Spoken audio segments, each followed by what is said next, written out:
Last time, we descended into the limestone labyrinth beneath the city of Odessa. We learned about the scale of what lies below. 2,500 kilometers of unmapped tunnels, 8 times longer than the Paris catacombs, longer than the distance between Odessa and Paris itself. A labyrinth so vast that nobody has ever fully mapped it. Nobody knows every tunnel. Nobody knows every chamber.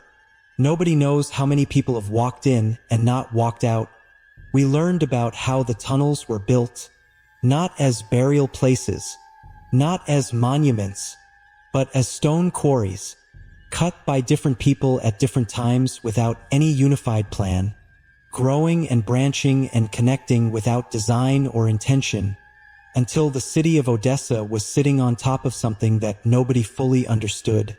We learned about the partisans, the resistance fighters who went underground during the Second World War occupation, who lived in the darkness and the cold for months, who carved their names into the limestone walls so something of them would remain. And we learned about the silence, the absolute silence that everyone who has been in the Odessa Catacombs mentions. The silence that is not an absence of sound but a presence in itself.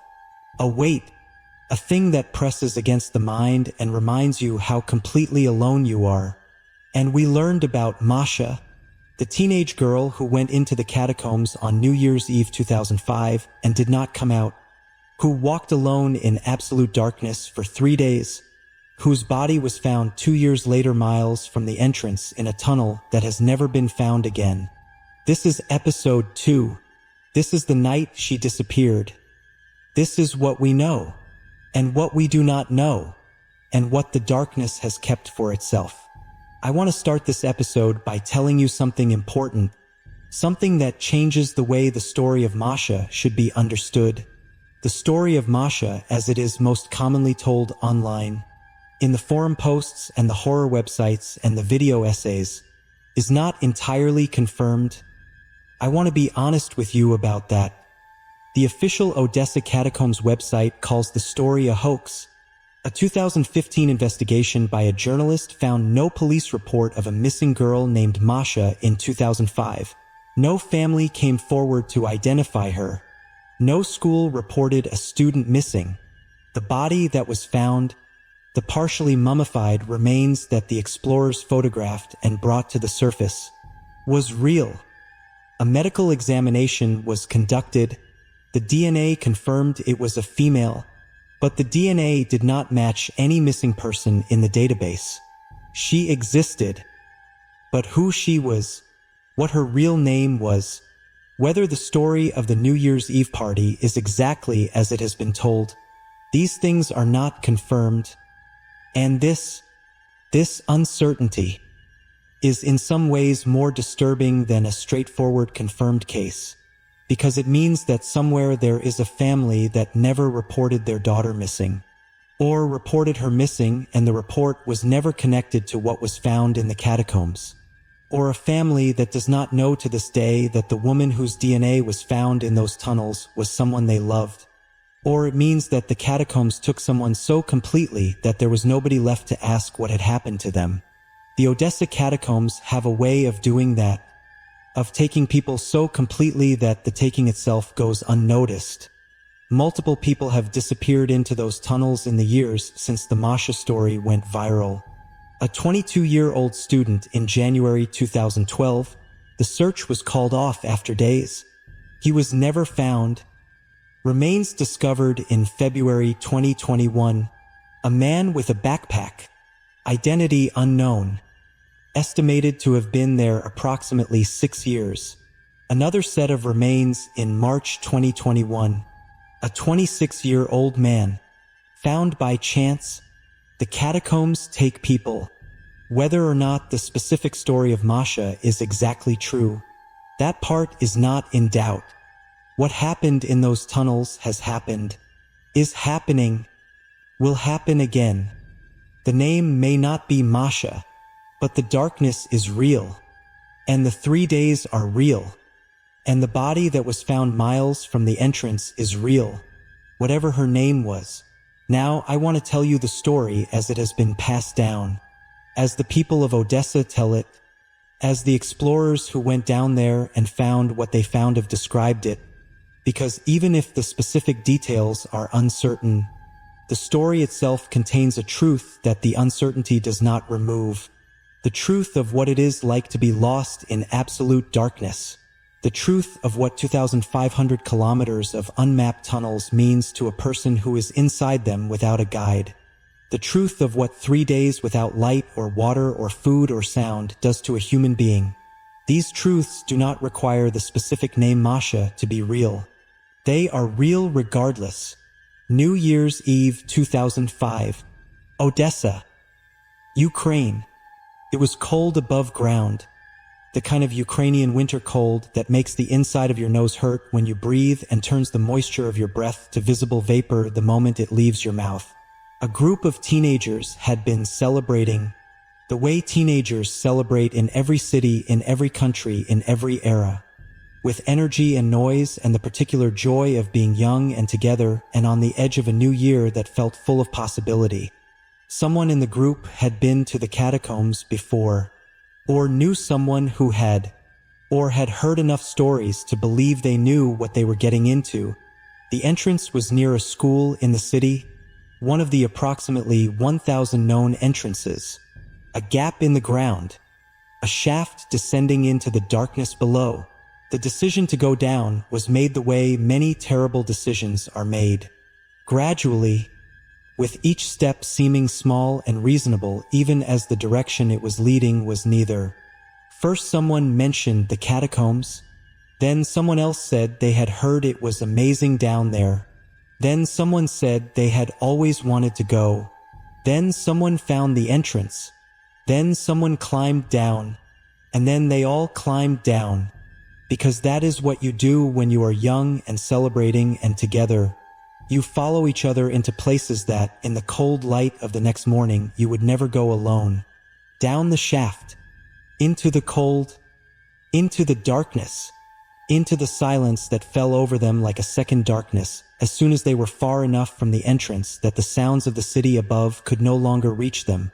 They had flashlights, some of them, enough to illuminate the tunnel around them, enough to see the limestone walls and the low ceiling and the floor beneath their feet, not enough to see what was ahead, not enough to understand the scale of what surrounded them. They moved deeper. I want to tell you about something that happens to people in the Odessa Catacombs that the online versions of this story rarely mention. Something that experienced cavers and the small number of official guides who take people into safe sections of the tunnels all describe. The way the catacombs change you as you go deeper, not dramatically, not all at once, gradually, in the way that the cold changes you when you have been in it long enough, not through a single moment of intense cold, but through the slow accumulation of it until your body has adjusted in ways you did not notice happening. The first change is the silence. Above ground you are never fully aware of how much sound surrounds you at all times. The ambient noise of a living world, traffic and voices and birds and wind and the thousand small sounds that you filter out because they are always there. In the catacombs, that sound disappears in stages. First the traffic, then the voices from outside, then the wind, until there is nothing, until the only sounds are the ones you and the people with you are making.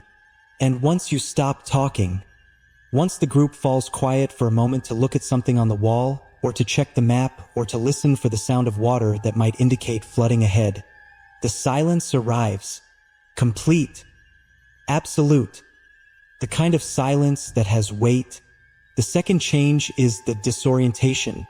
The tunnels of the Odessa Catacombs are not like the tunnels you imagine when you imagine tunnels. They are not uniform, not consistent in height or width or direction. Some sections are tall enough to stand upright, others require crouching, others require crawling.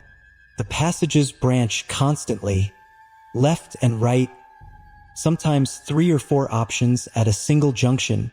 Sometimes a passage that seems to lead somewhere interesting simply ends. A blank wall of limestone that says no further, Turn back. But turning back requires knowing which way back is. In the first hour, turning back is easy. You remember which way you came. The turns are recent enough to be held in memory.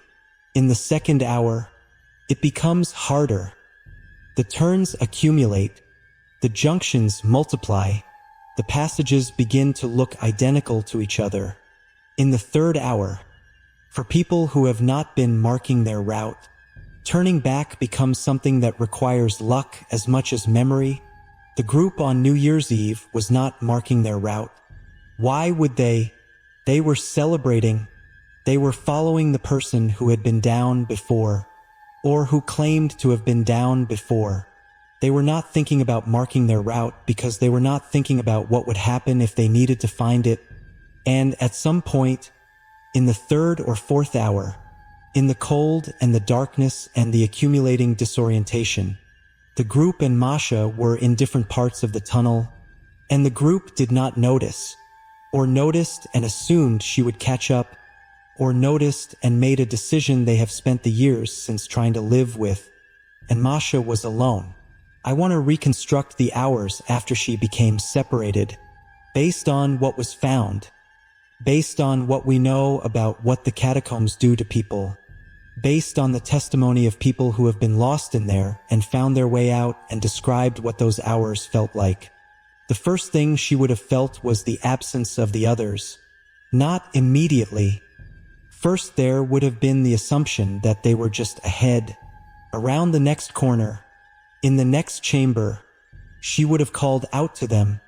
Her voice would have traveled a short distance and then been absorbed by the limestone. The tunnels do not carry sound the way open spaces do. A voice in the Odessa Catacombs does not echo dramatically. It simply stops. She would have stood still and listened, and heard nothing, and called again, and heard nothing. And then the fear would have arrived, not gradually, all at once, the way a light comes on in a dark room. One moment you are concerned, the next moment you understand completely what is happening and what it means. She was alone in a 2,500-kilometer labyrinth with a flashlight and no map and no marked route back to the entrance. The rational response to this situation is to stay where you are. This is what survival experts say. This is what every piece of guidance about being lost in underground environments recommends. Stay where you are. Do not move. Wait for people to find you. But the rational response is very difficult to hold on to when you are alone in absolute darkness with a flashlight that will eventually run out of battery. When the silence is pressing against your ears, when the cold is seeping into your bones, when every shadow beyond the beam of your flashlight looks like the tunnel continuing or ending or branching into something unknown. She moved. She chose a direction and she moved. This is the decision that sealed everything. Not the decision to go into the catacombs. Not the decision to go deeper. This decision, this one choice of direction when staying still was the right answer. This is the decision that the body of limestone around her made inevitable. The silence and the darkness and the cold working together on a young, frightened human mind until movement felt more survivable than stillness. She moved, and the catacombs received her. What happened in the days that followed, we can only partially reconstruct. She walked. That is clear from the location of her body when it was found. She covered significant distance from where the group had been. She did not sit down and give up. She walked. She walked in the darkness with her flashlight, and at some point her flashlight died, or she turned it off to conserve the battery and could not make herself turn it on again because the darkness without it was so complete that she was afraid of what turning it on would show her. Or she dropped it in the dark and could not find it. At some point she was in absolute darkness without any light at all, and she kept walking because stopping felt like dying. And walking, even in absolute darkness, even with no knowledge of where she was going, felt like doing something. The human body in dehydration passes through stages. In the first stage, thirst becomes intense, concentration becomes difficult, small decisions become harder than they should be. In the second stage, the mouth and throat become painfully dry, headaches begin, vision may blur, the mind becomes less reliable, thoughts that seemed clear become uncertain.